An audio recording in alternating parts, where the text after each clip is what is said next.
do ofício das leituras do dia 10 de junho de 2025, terça-feira da 10ª semana do Tempo Comum, dos Sermões de São Bernardo Abade, século XII. O ministério dos anjos.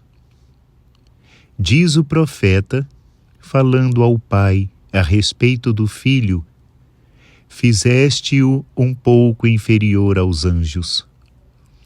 Assim convinha, com efeito, que superasse os anjos na humildade, aquele que os superava na sublimidade da sua glória, e que fosse tanto menor que eles quanto é inferior o ministério a que se consagrou.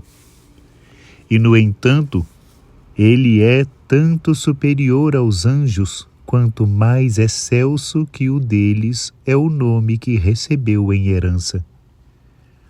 Mas talvez perguntes: em que é que ele se fez inferior aos anjos, quando veio para servir, uma vez que também os anjos, como dizíamos acima, são enviados para exercer um ministério?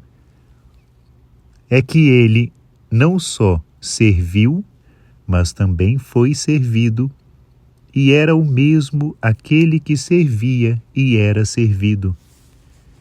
Justamente por isso, dizia a esposa no Cântico dos Cânticos: ele aí vem, atravessando as montanhas, elevando-se sobre as colinas.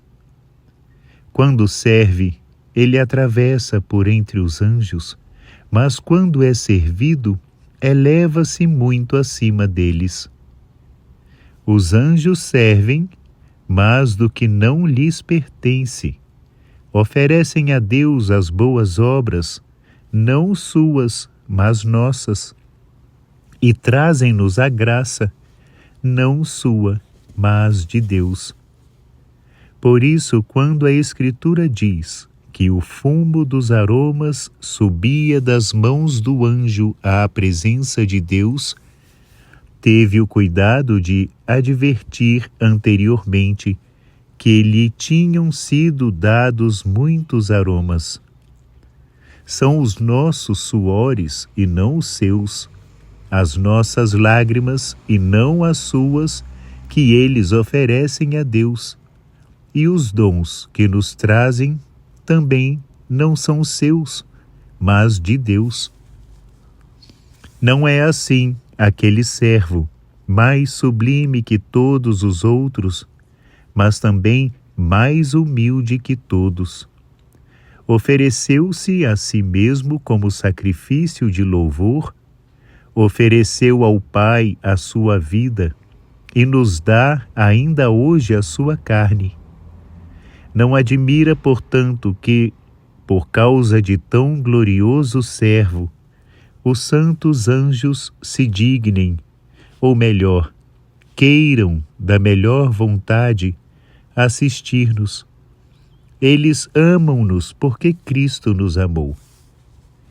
Digo-vos isto, meus irmãos, para que de hoje em diante tenhais maior confiança nos santos anjos e invoqueis com maior familiaridade o seu auxílio em todas as necessidades, e também para que procureis tornar a vossa vida mais digna da sua presença, conciliar cada vez mais os seus favores, captar a sua benevolência, implorar a sua clemência.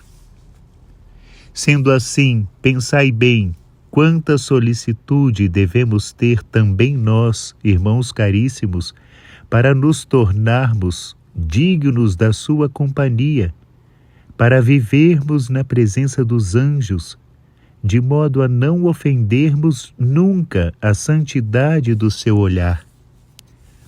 Ai de nós, se alguma vez, provocados pelos nossos pecados e negligências, nos julgarem indignos da sua presença e da sua visita, e tivermos de chorar e dizer com o profeta: os meus amigos e companheiros fogem da minha desgraça, e os que andavam comigo ficam ao longe, enquanto os violentos procuram tirar-me a vida.